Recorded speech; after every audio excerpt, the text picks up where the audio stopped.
Masih mute. Ya. Terima kasih. Assalamualaikum warahmatullahi wabarakatuh.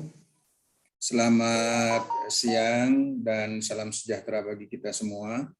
Terima kasih kepada Ibu Moderator, Ibu Dr. Helzanova, dan yang kami hormati Bapak Sultan Emir, PhD, Direktur dari Kenex, dan narasumber Profesor Ahmad Ramli, kemudian yang amat terpelajar juga Profesor Zainal Arifin, kemudian yang kami hormati Bapak Dekan, Bapak Dr. Idris SHMH, dan kemudian kepada seluruh kita yang berhadir di Zoom ini yang kurang lebih sekitar 204 partisipan yang hadir saya lihat dan tidak dapat saya sebut satu persatu yang kami banggakan dan kami hormati.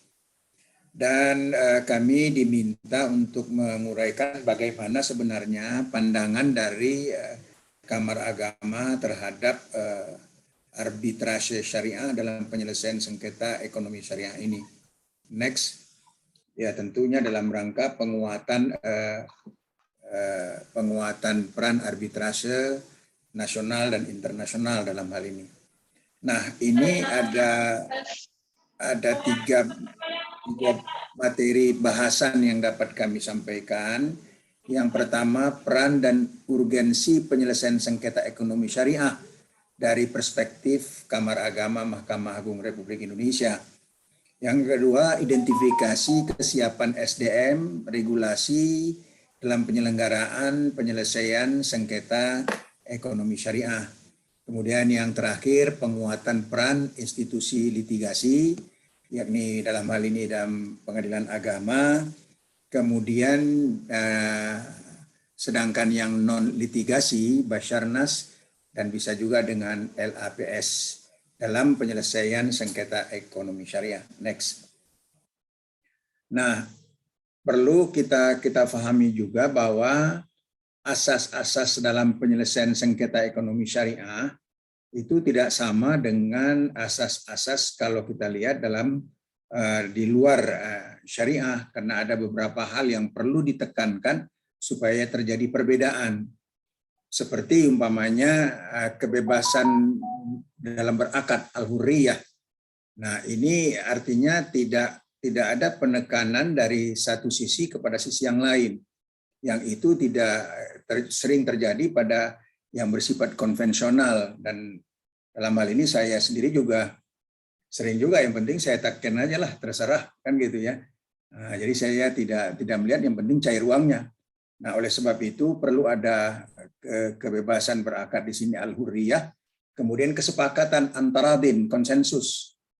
Ya, konsensus bersama antara pihak pemilik modal dengan nasabah umpamanya. Kemudian kesamaan derajat dalam berakad al-musawwah. Jadi ada kesamaan derajat. Sebab kadang-kadang boleh jadi ya kan peminjam itu kan berada pada tingkat yang lemah. Ya, dia memerlukan pembiayaan sehingga dia sudah ngikut aja lah gitu ya. Nah, ini seharusnya di dalam akad-akad yang berbau syariah ini harus dihindarkan. Kemudian akad itu tentu dituangkan dalam bentuk tertulis atau al-kitabah. Next. Nah, kalau kita lihat dasar kewenangan penyelesaian sengketa ekonomi syariah itu litigasi dan non litigasi. Kalau tadi disebut oleh Prof. Ahmad Ramli, adjudikasi litigasi dan adjudikasi non litigasi, dan ada juga yang sifatnya alternatif dispute resolution seperti musyawarah, kemudian mediasi dan sebagainya, negosiasi. Nah, khusus mengenai litigasi ini, Pengadilan Agama tentu dasarnya pasal 49 Undang-Undang Nomor 3 Tahun 2006. Nah, pada waktu ditetapkan undang-undang ini, memang Pengadilan Agama, terutama hakimnya, masih harus banyak belajar. Tapi setelah 15 tahun, itu sudah terjadi perubahan yang sangat signifikan. Kalau pada saat sekarang ini, hakim-hakim di lingkungan peradilan agama nanti akan kita jelaskan lebih lanjut. Kemudian pasal 55 ayat 1 Undang-Undang Nomor 21 Tahun 2008 yang kemudian ini mendapat judicial review dari putusan MK nomor 93 PUU garis penghubung 10 Romawi 2012 yang akhirnya tidak ada choice of forum lagi. Artinya pengadilan agama atau pengadilan negeri sudah dengan ada putusan MK itu semuanya ke pengadilan agama. Jadi saya katakan choice of forumnya tidak kepada, kalau pada litigasi sudah tidak ada lagi, tapi tinggal litigasi atau adjudikasi yang non litigasi. Nah, non litigasi itu, ya, ini arbitrase. Nah, saya masukkan juga di sini APS, boleh juga APS ya. Seperti Undang-Undang Nomor 30 tahun 1999, kemudian pasal 55 ayat 2 dan POJK nomor 61. POJK 7/2020. Next. Inilah dasar hukumnya yang saya ketahui gitu ya. Kemudian penyelesaian sengketa ekonomi syariah secara litigasi itu tentu dilakukan oleh pengadilan agama. Nah, pengadilan agama dalam menyelesaikan sengketa ekonomi syariah itu ada dua cara. Yang pertama dengan gugatan biasa, yang kedua gugatan sederhana. Gugatan biasa ini prosesnya seperti biasa. Nah, pada tahun 2021, bukan 2021, itu yang masuk ke pengadilan agama, data terakhir kurang lebih sekitar 300 perkara. Tapi yang sampai kepada tingkat kasasi hanya 34 perkara. Jadi kurang lebih 10%, berarti 90% itu di tingkat pertama sudah dapat dipercaya putusan pengadilan agama itu. Kalau kita melihat statistik ini. Kemudian gugatan sederhana pada tahun 2021 itu 265 perkara. Gugatan sederhana itu adalah gugatan yang bernilai di bawah 500 juta. Jadi kalau nilainya di bawah 500 juta itu dilakukan secara sederhana dan waktu yang diberikan oleh aturan adalah diselesaikan dalam 25 hari, tidak sampai 1 bulan. Jadi kalau 25 hari itu tidak selesai, yang pertama sampai akhir, kalau tidak selesai maka hakimnya yang akan mendapatkan teguran.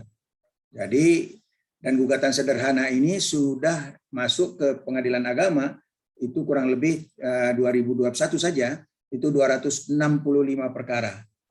Dan apakah ada kasasi? Tidak ada kasasi, karena dia selesai di tingkat pertama.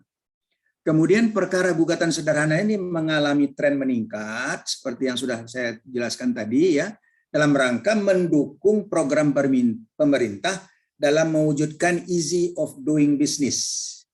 Ya, EOB dalam rangka untuk mempercepat perkembangan ekonomi. Ya. Next. Kemudian, lalu bagaimana peran dan urgensi penyelesaian sengketa ekonomi syariah? Nah, Kamar Agama, Mahkamah Agung Republik Indonesia mendorong peran dengan cara bagaimana? Yang pertama litigasi, ya, Kamar Agama memberikan dorongan kepada penyelesaian sengketa ekonomi syariah secara litigasi.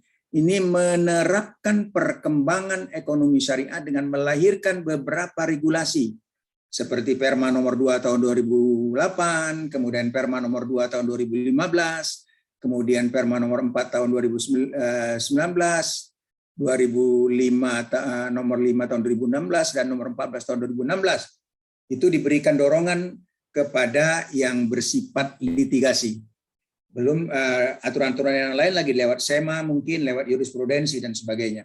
Sedangkan kepada non litigasi, nah, Mahkamah Agung merespon dengan membuat MOU dengan MUI tentang penguatan SDM pada Basarnas. Tadi sudah disebutkan oleh Pak Sultan Emir tentang MOU nomor 04/MA/NK/10/2021, kemudian Cap 22/30 DP MUI 10 Romawi 2021 tanggal 8 Oktober 2021 tentang penguatan SDM di lingkungan non litigasi Basarnas dalam hal ini. Next. Kemudian bagaimana penguatan regulasinya? Nah, penguatan regulasi ini mendorong pertumbuhan penyelesaian sengketa ekonomi syariah sepanjang memenuhi prinsip-prinsip hukum Islam dalam membuat akad syariah dan menjaga kedudukan institusi litigasi dan non litigasi sebagai wadah pilihan yang bersifat keridhaan para pihak. Jadi tetap menjaga keseimbangan.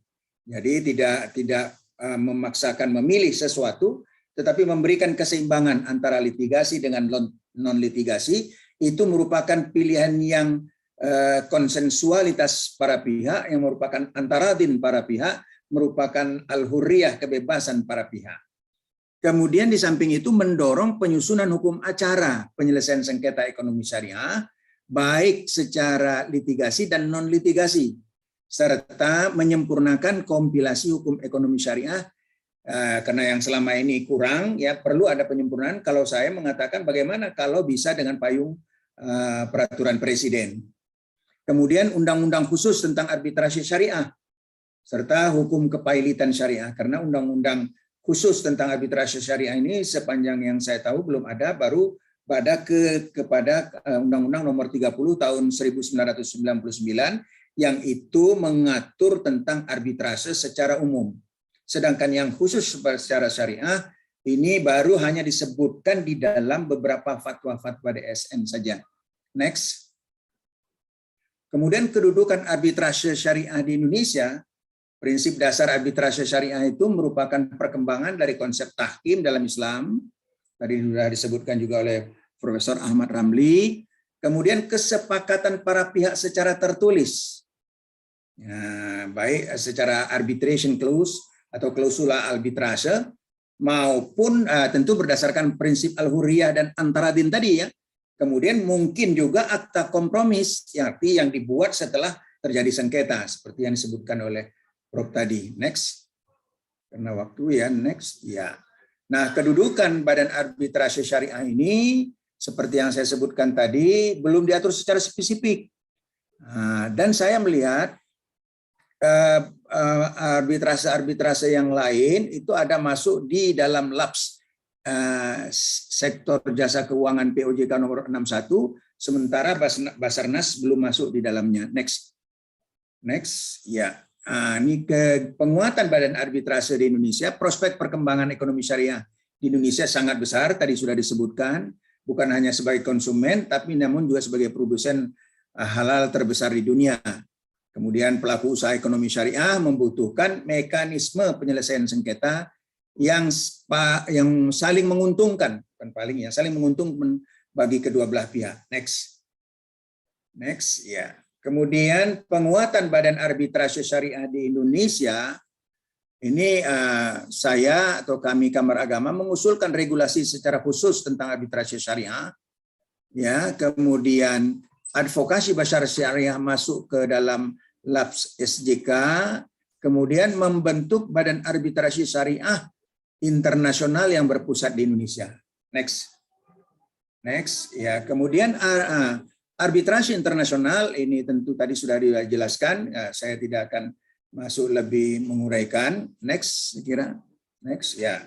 Nah, penguatan SDM ini sangat diperlukan.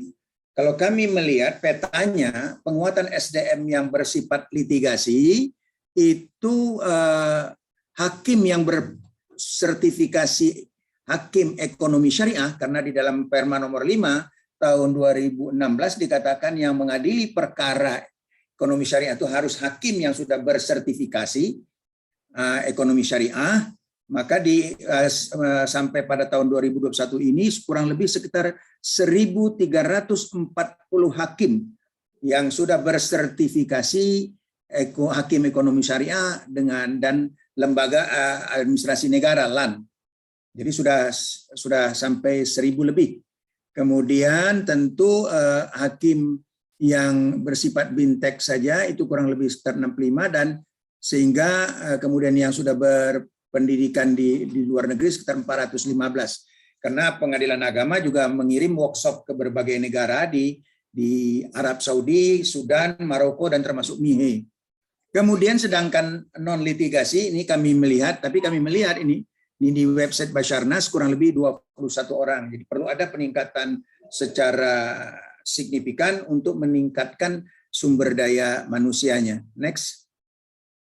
Jadi hakim itu dari sekitar 3.000 hakim peradilan agama, 1.000 lebih sudah mendapatkan sertifikasi hakim ekonomi syariah.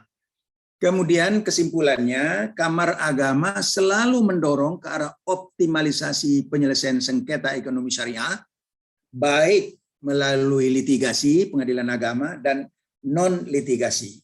Dan pemilihan itu tentu berdasarkan kebebasan berkontrak berakad bagi para pihak.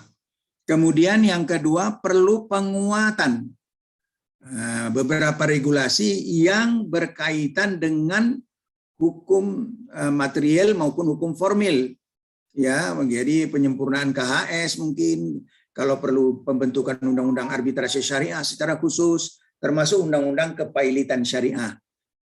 Kemudian yang ketiga, kesimpulan kami bagaimana kita merekomendasikan penguatan peran arbitrase syariah di Indonesia dan selalu menjaga peran yang berimbang antara institusi litigasi dengan non-litigasi atau Basarnas dalam hal ini dalam menyelesaikan sengketa ekonomi syariah dengan tetap memberikan pilihan yang bebas pada para pihak ya, dan seterusnya, dengan tanpa menggiring kepada satu pilihan saja sesuai dengan prinsip al-hurriyah.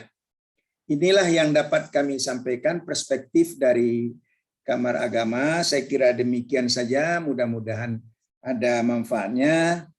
Lebih dan kurang mohon dimaafkan. Wabillahi taufiq wal hidayah. Assalamualaikum warahmatullahi wabarakatuh.